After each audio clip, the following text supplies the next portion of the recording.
The hospital never slept. Maya Brooks moved quickly down the corridor, tray of medications in hand, when a phrase cut the air behind her like glass. The moment he looks back, we finish him. Two men in suits near the vending machines didn't notice her, but their words froze her blood. She forced herself forward, steps steady though her hands shook. Moments later, the ER doors burst open. A gurney rolled in, on it, a man bleeding yet calm. Car crash victim. Daniel Russo. They wheeled Daniel Russo into Trauma Bay 2, and the air seemed to tighten around him. Doctors crowded close, their voices brisk, but beneath the efficiency was something stranger, an undercurrent of respect, even fear. Maya had worked in the ER long enough to know the usual rhythms of chaos. This was different. It wasn't only about saving his life. It was about who he was. He lay half-propped on the gurney, blood drying along his hairline, his shirt torn open. Yet he didn't look like a man clinging to survival. His gaze was steady, moving from one face to another with unnerving calm. Even when a needle pierced his vein, even when monitors beeped irregularly, he seemed in control, like the patient wasn't the one being examined. Maya busied herself with routine tasks, checking vitals, adjusting fluids. But her skin prickled with awareness. Those men in suits by the vending machines hadn't left her thoughts. Their words echoed, the moment he looks back, we finish him. And now here was Daniel Russo, alive, dangerous, already half-rising from death as if it were beneath him. She caught the way an orderly lowered his eyes after Daniel's glance. She noticed how the attending physician, usually brusque, softened his tone, as though speaking to someone who held more power than a man on a stretcher should. Even the security guard lingered nearby, uneasy, not watching the patient but the shadows outside the ER doors. Maya's hands trembled when she reached for the monitor leads. She prayed no one noticed. Every instinct screamed that the hospital was no longer a safe place. Someone was waiting. Watching. And Daniel Russo, whatever his charm, whatever his confidence, was the target. As he shifted slightly, his lips twitching in something close to a smile, Maya's breath hitched. He looked less like a victim and more like a man accustomed to surviving ambushes. And she knew with chilling certainty, this night wasn't over. The danger had only just begun. For a brief stretch of minutes, the hospital seemed to settle back into its rhythm. The doctors stitched, the machines beeped, nurses exchanged clipped instructions. But to Maya, every sound was a warning. The fluorescent lights hummed too loudly, the shadows under the door seemed to pulse. Daniel Russo lay with an 4 in his arm, a butterfly bandage across his temple. He should have looked vulnerable, but he didn't. Even battered, there was something in him that drew attention like gravity. He moved with deliberate ease, as if pain were an inconvenience, not a wound. Vitals stable, the resident reported. Lucky man. Daniel's lips curved slightly. Lucky. Maya wondered if he believed in luck, or if men like him made their own. He sat up straighter than most patients dared, his posture smooth, unbroken by injury. Then he did something small, ordinary, he began to turn his head. His eyes flicked toward the staff gathered behind him, perhaps to offer thanks, perhaps out of habit. And Maya's stomach dropped. Through the glass window of the trauma bay, she saw them again. 2 men in dark suits, stationed in the hallway as though waiting for a bus, but their stillness was all wrong. One checked his watch, the other adjusted his cuff, but both were angled toward Daniel, bodies tense. They weren't visitors. They were predators, and his movement was the signal they were waiting for. Her pulse pounded. She could almost hear those words again, hissed like a curse, the moment he looks back, we finish him. Maya's training screamed at her to stay professional, to keep silent, to not interfere. But instinct, raw and undeniable, overrode reason. Her body moved before her mind caught up. She leaned in close, under the pretense of checking the four-line, her lips almost brushing his ear. "Don't look back," she whispered. The words slipped out like a confession. Her heart stuttered. She had no idea why she said it, or what would happen because of it. Daniel froze mid-motion. For the first time since he'd arrived, genuine stillness overtook him. Slowly, deliberately, he straightened without turning. His eyes locked onto hers instead, dark and unreadable, searching her face as if it were a puzzle he had to solve before deciding whether to live or die. The men in the hallway shifted, restless, waiting for their cue. But it never came. The moment dissolved, leaving them stranded in uncertainty. One tapped his foot impatiently, the other muttered something low. They looked at each other, not at him. The signal had been broken. Maya's palms were damp. Her throat ached with silence. She had crossed a line, stepped into something vast and dangerous. Daniel didn't smile. He didn't thank her. He simply inclined his head once, small, precise, as if acknowledging a pact had been made. In that moment, Maya understood, she hadn't just saved a patient. She had stepped into his world. And there would be no way back. The storm had passed, but the night outside the hospital still smelled of rain and gasoline. By the time Maya finished her shift, the corridors had emptied into silence, leaving only the low buzz of fluorescent lights and the occasional beeping monitor from a distant room. She should have been relieved, one more night survived, one step closer to her days off. But she couldn't shake it. The whisper she had spoken. The look in Daniel Russo's eyes. As she stepped out into the parking lot, the air felt too sharp, too brittle. The lamps overhead flickered weakly, their cones of yellow light pooling on the wet pavement. She clutched her bag tighter and kept her head down, her shoes slapping against the asphalt. Then the sound came, sharp, metallic, unmistakable. Gunfire. The crack split the night, followed by the echo of shouts. A car alarm wailed. Maya froze, breath caught in her throat, her body refusing to move. A figure burst from the shadows, weapon raised. She thought it was aimed at her, but then another shot rang out and the man dropped, his gun clattering across the pavement. "Maya." The voice was deep, commanding. She spun to see him, Daniel Russo, no longer the patient bleeding in a hospital bed but a man very much alive, moving with the precision of someone accustomed to ambushes. He wasn't alone. Two men in dark coats flanked him, their weapons drawn, their eyes scanning the shadows with predator's intensity. Before Maya could react, one of them grabbed her arm, not roughly, but firmly enough to leave no choice. "This way." Bullets struck the wall behind them, sending shards of brick scattering across the lot. Maya stumbled as they pulled her toward a maintenance door at the far end. Another guard threw it open, revealing a dim stairwell that smelled of damp concrete and rust.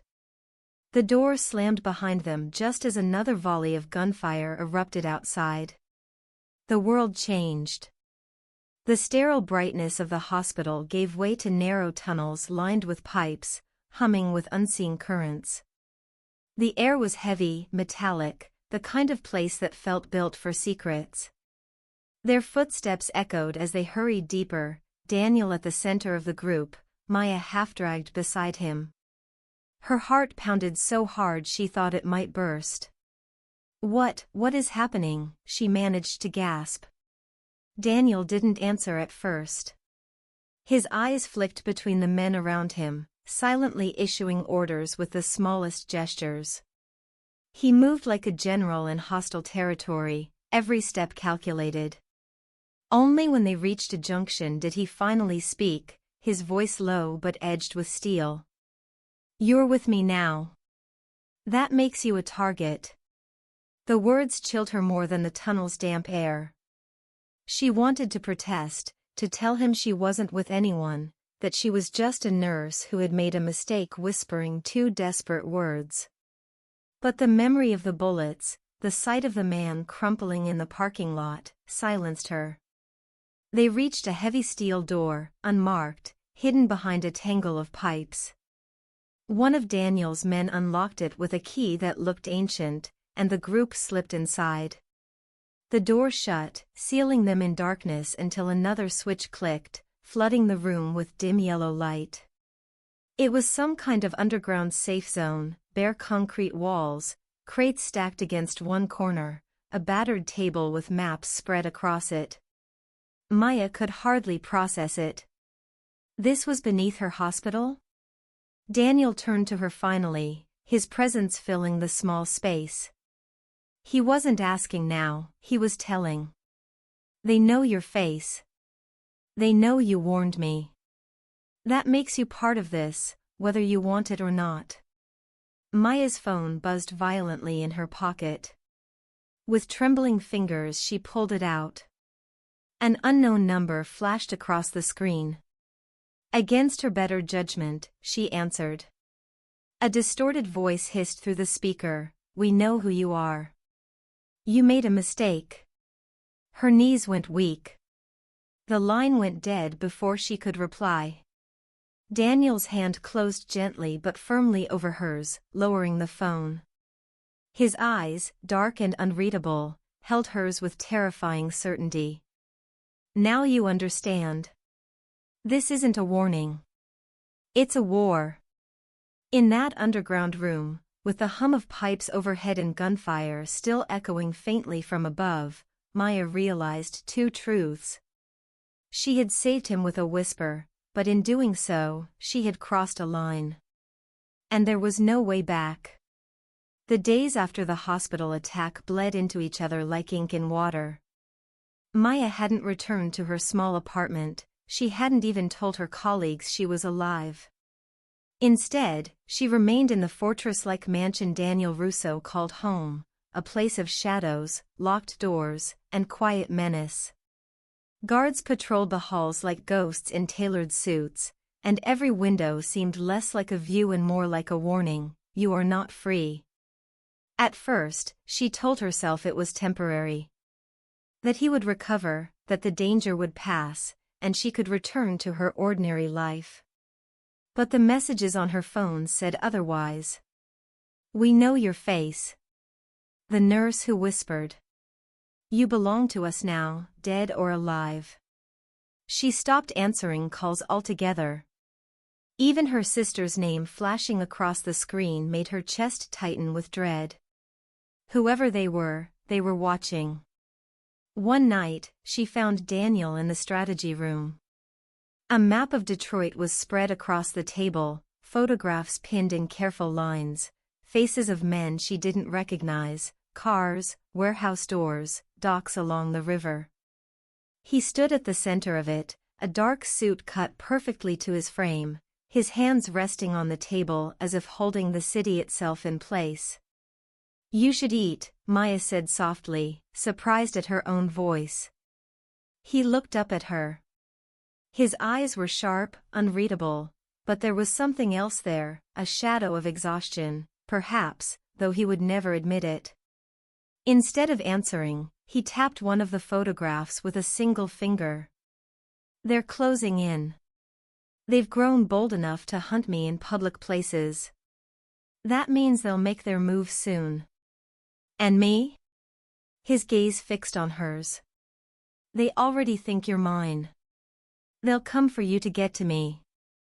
The words chilled her to the bone. "I never asked for this," she whispered. "No one does," he replied simply. "But you whispered in that hospital, and in doing so, you crossed a line. There's no undoing it." She wanted to argue, to scream at him for dragging her further into his war. But the truth was undeniable, her face was already marked. Running wouldn't save her.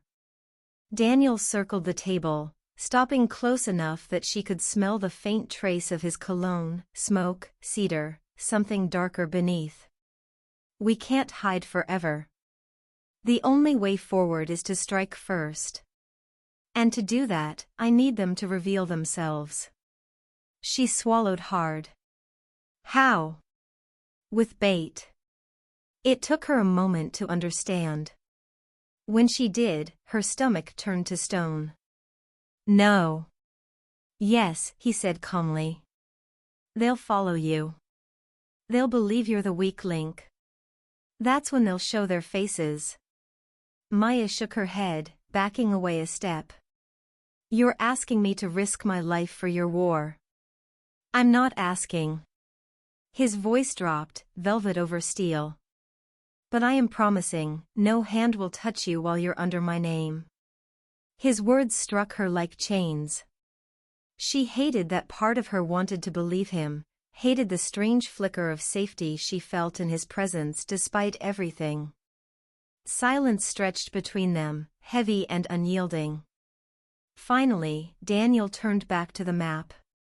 There's a gala at the Grand Sterling Hotel. Public, crowded, perfect. They won't be able to resist. And when they come for you, you'll be waiting, she finished, her voice flat. Daniel inclined his head, the faintest trace of a smile ghosting his lips. Exactly.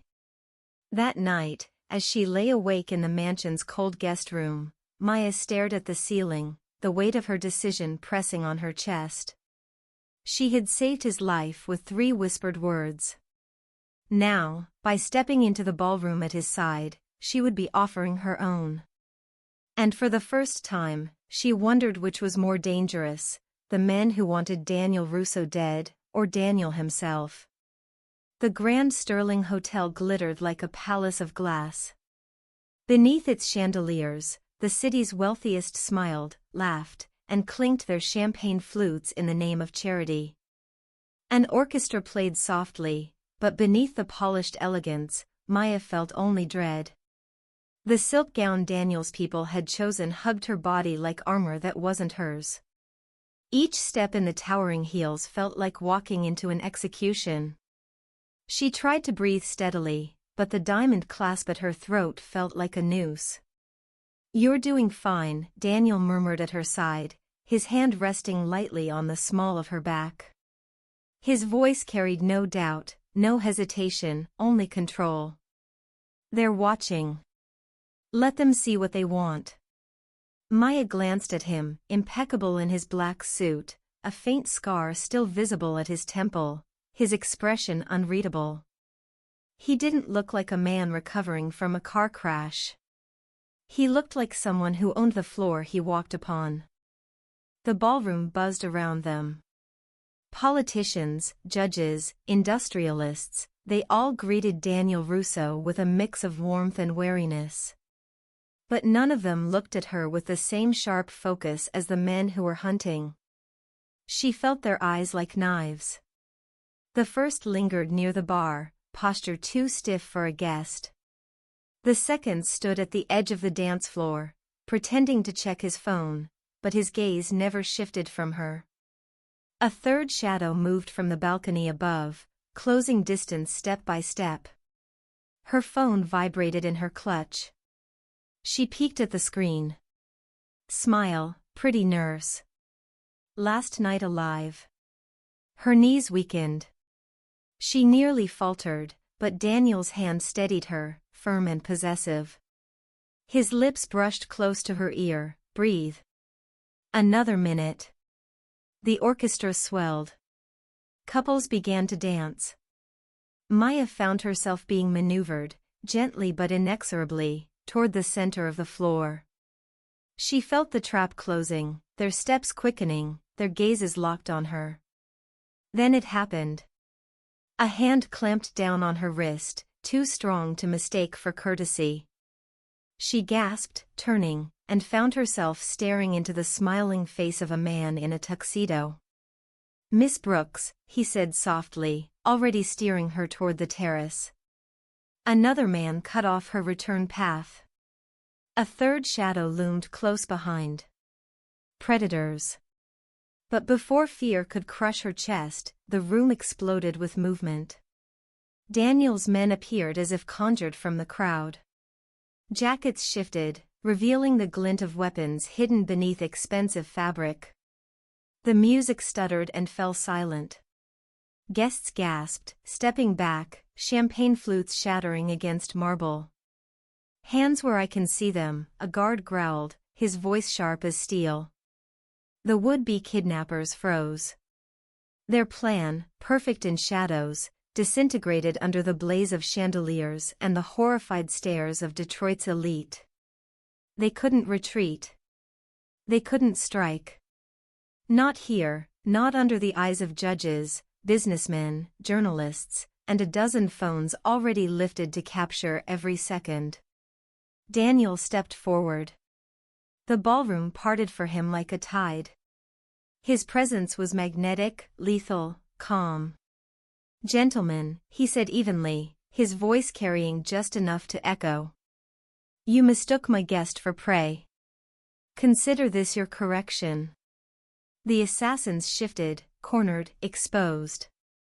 One reached inside his jacket, but the sight of 10 pistols aimed discreetly from every angle stopped him cold. Guests whispered, scandalized and terrified. The illusion of civility shattered, leaving only naked power. Police, already tipped off, slipped into the ballroom through the side entrances. The killers were surrounded, their faces photographed, their names already whispered. No more shadows to hide in. Their failure was public, undeniable. Maya stood in the middle of it all, her chest heaving, her pulse a drum in her ears. She should have felt relief. Instead, she felt something colder, a sense of finality. This wasn't just about surviving anymore. This was about belonging, to him, to his world, to a war that would never let her go. When the attackers were dragged away, the music resumed shakily, but the gala would never recover its polish. The air was thick with unease, with the knowledge that they had all seen something they shouldn't. Daniel returned to her side. Without a word, he slipped a ring onto her finger, heavy, silver, engraved with a crest she didn't recognize but understood instinctively. His family's mark. "Now you're one of us," he whispered, his voice soft as silk, binding his chains. Maya stared at the ring glittering under the chandeliers, her heart trembling. She had saved him once with 3 words. Tonight, he had claimed her without asking. And as the orchestra struck up again, she realized the truth, there was no way back. The gala dissolved into fragments of memory, flashes of chandeliers, gasps of witnesses, the cold weight of a silver ring sliding onto her finger.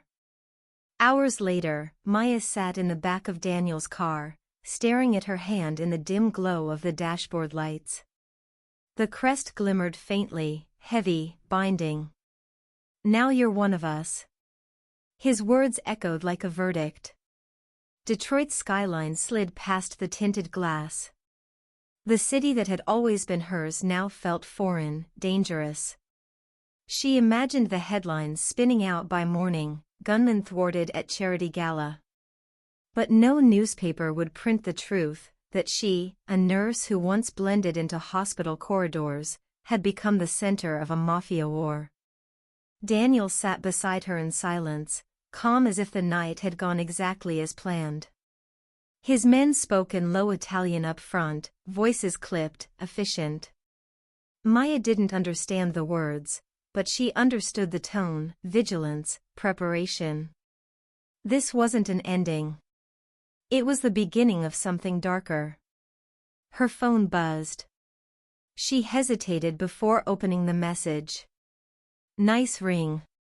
Doesn't make you untouchable." Her blood turned to ice. She looked at Daniel, but he was already watching her, his expression unreadable. For the first time, She wondered if he had known the threats would never stop, that the ring wasn't just protection, but a declaration that painted an even brighter target on her back. The car slowed, turning down a quiet street. Through the window, Maya saw a figure standing alone on the corner, coat collar pulled high, face shadowed. Too still.